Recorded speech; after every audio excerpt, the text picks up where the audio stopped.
When we talk about church, some people will see that we are attacking the church. We are not attacking the church. We are trying to open our people. We are trying to open their eyes to see. Nobody is attacking each other. These people are feeding from our stupidity. They have been taking advantage of us. They have been taking advantage of we, the poor-minded people of Africa. That's why you see a woman with fibroid. She will go to church and complain to a pastor. Pastor will tell her, we encourage her to keep coming and keep praying that one day God shall answer. They will use one woman in the Bible as an example. No evidence. Just a mere book. If I tell people that God has nothing to do with the Bible, people will come and attack me. He has nothing to do with the Bible. God has nothing to do with the Bible or with church. This is all propaganda. If you ask an average African man today, who is the problem of Africa? They will tell you British, French, the whites. Now, who gave you the same church, the Bible you are carrying? The same people who are your problem today, that's still your problem. They are the one controlling your mind.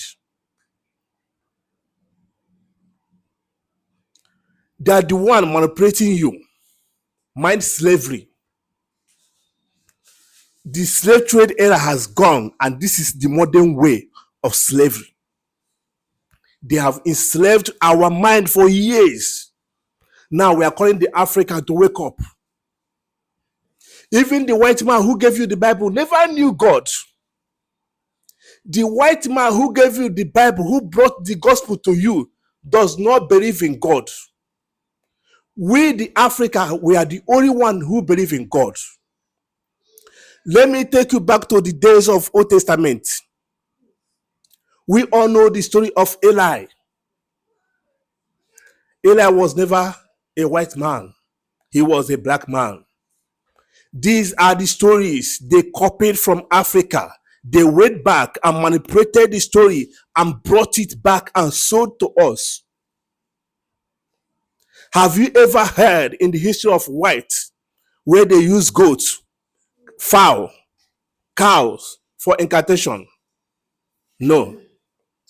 But read the Old Testament, you will see many of them. There is a sin you will commit. It will require a goat for killing sin. That is what we see in the Old Testament. It happened here in Africa, not there. And I can tell you for free that Eli was a chief priest, a native doctor, not a Christian. Even Samuel also was never a Christian. They were all chief priests who served in shrine of Africans. But these people, when came here, studied those stories, they carried it back to their place, twisted it, manipulated it, and brought it back and sold to we the Africa, and we are abide to it. Now, today, an African man will travel to overseas and start preaching the gospel of Jesus Christ to the white man who brought the gospel, who brought the same gospel to him. Oh, foolish Africans. These people has been feeding on our stupidity. That's why today we go to church. Somebody will be testifying. I had a time, I fibroid, and after praying, Daddy laid hand on me. The fibroid disappeared. It is a lie. It never happened. Every day we see people walking. We see blind people seeing on television as testimonies. Yet none has happened in your own village. No crippled man has ever walked in my village, and no one has ever walked in your own village. So where did all this miracle, all those things, where did they happen? Who were those crippled people that walked? They made us to believe in something that has never happened. something that doesn't exist. Since I was a child, we have been praying for God to liberate our dear country, Nigeria. Yet, even if the God is a deaf and dumb God, he must have heard our prayers. They made us to believe that we Christians are meant to be the hell and not the tail. Yet, till today, the people we call the so-called uncircumcised Christian or whatever, they are the one ruling us. The people who does not know God, they are the one ruling us till today in Africa, in Nigeria. Yet we are the head and not the tail. Because of the false testimonies, many people have abandoned the truth. Many people have abandoned the truth. That's why you see a woman with fibroid going to church to pray instead of going to hospital. There are so many hospitals that specialize in handling fibroids. They will not go there. They will be going to church to pray. Some of them eye on the process. And these people don't care if you buy or not, because if you buy, another person will take your place. They need those little change you are bringing to their altar. Those little change, they value it more than your own life.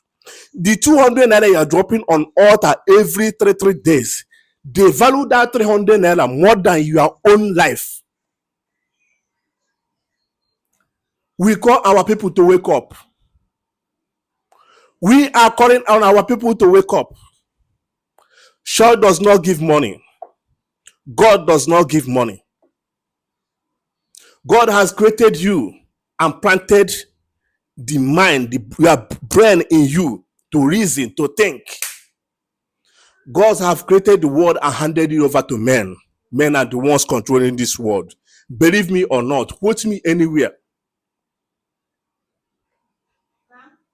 If your reason of going to church is to see heaven, my brother, yes, I'm sorry for you. You can go to church and praise and be happy, and praise to your God Almighty and be happy. But if your reason of going to church is to make heaven, my brother, my sister, I'm very, very sorry for you. One day I was in argument with my mother. I asked her a question. If I'm a sinner today and I'm always going to church, I do go to church always. If I die today, will church burying me take me to heaven? She said no. So what is the need? After you have walked on this earth, all the prayers they pray for you in the church are nothing. The money you are eating, the money you are dropping, you are eating, you are spending, you are using to take care of your family, you made it by yourself. You are the one making it. If you, most of people that buy today are buy because of their carelessness. And when the person buy, they will tell you that what God does not know, what God does not know cannot happen, which means it is God who supported their buy. Whereas there were something they're supposed to do to prevent that death. They buy out of carelessness. Now they're putting it on God. It's God who knows everything. If any bad thing happen, they will bring Satan. Good one, they praise God. Who is the Satan?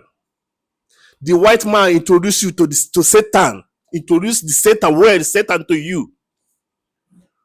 And you, as a black man, you don't know that you never knew, and you want me to start telling you now that you are the one the white man is referring as Satan. You are the one they are referring as Satan. There is no Satan anywhere. There is never Satan anywhere. When we were small in the days of our fathers, most of them are out of ignorance. Those years, they still believe in what we call Obanje. A child will be sick because there were no hospitals. They believe in concussion. There were no labs to detect what is wrong with the child. Child will be sleeping, we sleep and wake up midnight to cry. And they will target evil attack. There is nothing like attack. You and as an adult, when you're having some issue, some health issue, some critical health issue, you know that you are having, you can testify to me that you used to have different kind of horror dreams that will make you wake up many times at night. That is how it is to those children. But their problem is that they cannot express or tell what is happening to them. And people will tag them Ogbanje or attack. A child will wake up midnight, around 11, 12 a.m., 1 a.m. to start crying after a horror dream. The child will start crying. And instead of you to be carrying the child and be praying for God to sustain the child so that tomorrow you take her to hospital, you'll be looking for one concussion or the other, praying, looking for holy water to sprinkle around because you believe it is an evil attack. Most of our parents, those years when we were growing up, some of them, they use razor to tear their faces. And most of them, after tearing their faces, some of them still die on the process. Some of them still did not survive. They will tell you that this one did not come to stay. They will tell you that this one did not come to stay. Her own Ogbanje is his own, or her own Ogbanje is a heavy one. It is a lie. That is a careless death. Ignorance of the high class. Now we have passed those era. That era of stories, Ogbanje, evil attack. Now we are in a modern day where we have everything. If your child is sick, take the child to hospital. If we go to hospital and they could not detect, keep going until you find out what is wrong with that child. It happened to me. I even went to general hospital. After every test, they said that there is nothing wrong with me. But I never gave up because I know I'm not all right. Some men of God, they call it evil attack. Some of them, they were giving me all sort of prayer to pray. Many verses in the Bible to read. That is, it's an evil attack. Most of them say that I have shaked it. It is an evil attack. But me, I believed it is a physical something. I believe it is a physical something. My dear brother, my dear sister, wake up so that these people will look for other jobs, other works to do. These people called men of God, these pastors, these church bandit pulpits, they are not different from the politicians. They are not different from our evil government. They are the same. Our politicians are lazy people. These are our politicians. They are all lazy people. That's why they don't want Nigeria and our country to be okay. Because if our country become okay, become fine now, as we all wish, they will not have access to spend again because everybody will be equal. They don't want it. They want to be on top, controlling everybody. That is how these pastors are. They want to be on top. They don't want everything to be all right, because if everything be all right, if everything become all right now, you will not go to church to pray. If everything become okay now, you will not go to church to pray. But you have not asked yourself, all this evil attack on our children, our little ones, why is it that the big men, the rich, the elite, they don't complain about it? It is only the poor ones. It is only the poor ones that complain about evil attack, the poor, the average. But the rich, the elite, who have big doctors as family doctors, any small thing they will put call, the doctor will come and examine everything and tell them what is wrong with the child. And the child will be all right. Let's wake up. We need to wake up and take our country back.